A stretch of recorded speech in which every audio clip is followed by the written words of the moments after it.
ಎಲ್ರಿಗೂ ನಮಸ್ಕಾರ. ನಾನಿವತ್ತು ಬೇಳೆ ನುಚ್ಚಿನ ಉಂಡೆ ಹೇಗೆ ಮಾಡೋದು ಅಂತ ತೋರಿಸ್ತಾ ಇದ್ದೀನಿ.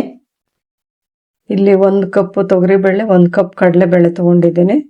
4 ರಿಂದ 5 ಗಂಟೆ ನೀರಿನಲ್ಲಿ ನೆನೆಸ್ಕೊಂಡಿದ್ದೀನಿ. ಈಗ ನೀರು ಸಪ್ರೇಟ್ ಮಾಡಿಕೊಂಡು ಮಿಕ್ಸಿನಲ್ಲಿ ತರಿಯಾಗಿ ರುಬ್ಕೊಳ್ಬೇಕು.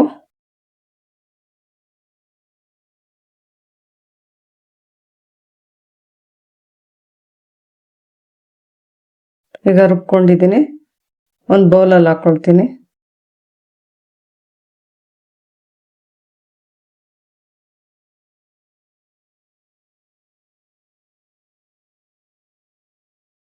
ಸಬ್ಬಕ್ಕಿ ಸೊಪ್ಪು ಸೇರಿಸ್ಕೊಳ್ತಾ ಇದ್ದೀನಿ.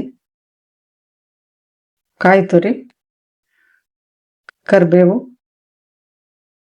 ಕೊತ್ತಂಬರಿ ಸೊಪ್ಪು, ತುರಿದಿರೋ ಶುಂಠಿ ಸ್ವಲ್ಪ ಹಾಕೊಳ್ತಾ ಇದ್ದೀನಿ. ಹಸಿಮೆಣಸಿನ್ಕಾಯಿ, ಜೀರಿಗೆ, ಮೆಣಸು ಕುಟ್ಕೊಂಡು ಹಾಕೊಂಡಿದ್ದೀನಿ. ರುಚಿಗೆ ತಕ್ಕಷ್ಟು ಉಪ್ಪು ಹಾಕೊಂಡು ಚೆನ್ನಾಗಿ ಮಿಕ್ಸ್ ಮಾಡ್ಕೊಳ್ಬೇಕು.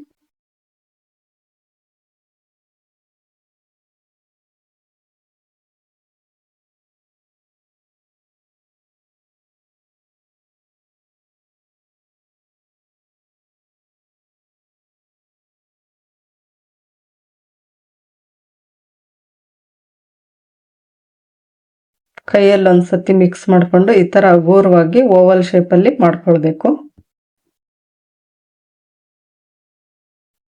ಎಲ್ಲ ಮಾಡಿ ಇಟ್ಕೊಂಡಿದ್ದೀನಿ. ಈಗ ಒಂದು ಇಡ್ಲಿ ಪಾತ್ರೆಯಲ್ಲಿ ನೀರು ಕುದಿಯಕ್ಕೆ ಇಟ್ಟಿದ್ದೆ. ಈಗ ಒಂದು ಬಾಳೆ ಎಲೆ ಹಾಕೊಂಡು ನಾನು ಇದನ್ನ 15 ನಿಮಿಷ ಬೇಯಿಸ್ಕೊಳ್ತೀನಿ. 15 ನಿಮಿಷ ಬೇಯಿಸ್ಕೊಂಡಿದ್ದೀನಿ. ನೋಡಿದ್ರಲ್ಲ, ಆರೋಗ್ಯಕರವಾದ ನುಚ್ಚಿನುಂಡೆ ರೆಸಿಪಿ ರೆಡಿ ಆಗಿದೆ.